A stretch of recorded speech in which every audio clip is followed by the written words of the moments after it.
that's rather long compared to most of the other springs that only run, 200 or 300 yards before they meet another larger river or body of water.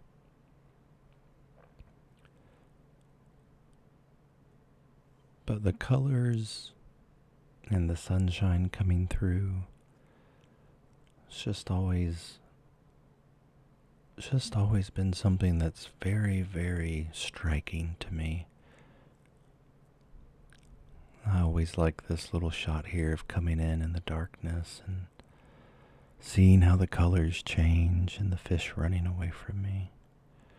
I suppose I would run too, or I should say swim, if I saw something as large and big as I am swimming towards them.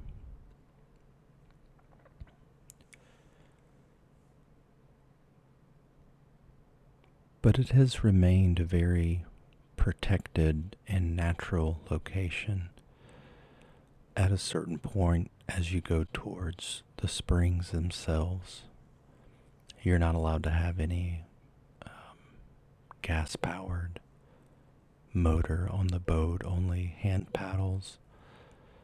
The park service there does use electric boat motors to one, keep down on the noise, but obviously to help keep the environmental impact as low as possible. My friends and I would come here sometimes after school.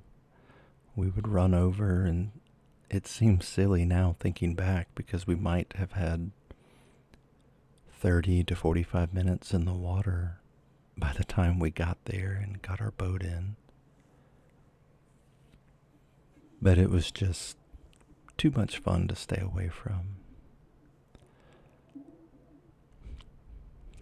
Got a beautiful bluegill coming across the screen. There's just always so many things that you'll see.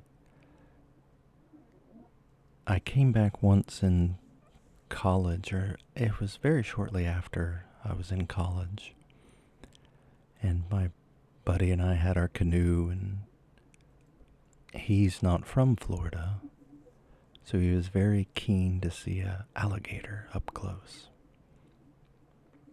So we were paddling around until we finally found a small 4 or 5 foot alligator, and I quickly tied the canoe off, and we got our fins and our scuba gear, and we jumped in. And it was so much fun swimming underneath the alligator. We were trying to be as polite as possible without disturbing it. The poor thing did get disturbed when people tried to yell at us, warning us. I'm sure they were trying to be very helpful, but they were warning us that there was an alligator right on top of us, and we gently explained that that's actually the reason we were swimming in that spot, is because of the alligator.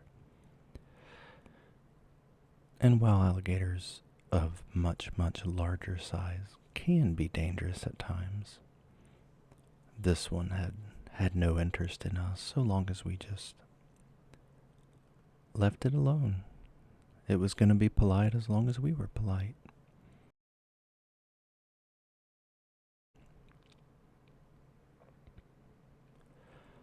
But the Rainbow River itself, as it flows on down, it eventually meets up just outside of Dunellen with the Withlacoochee River, which is always a fun word to say. Withlacoochee. Withlacoochee.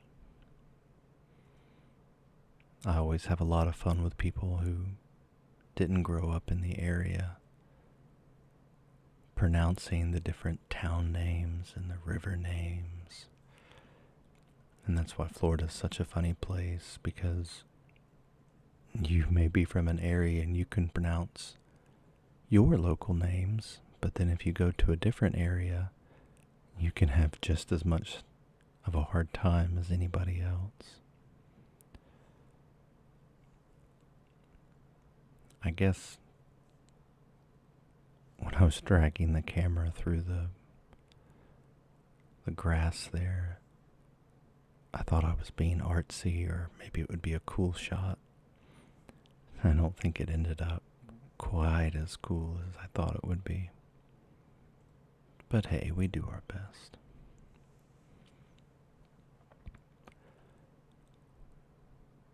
This is a little area that I always called the desert, just because it's a spot without any grass.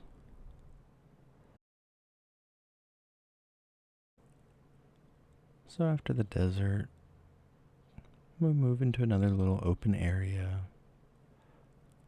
I don't know if you've noticed, but the more open the area, generally speaking, the less fish that there are.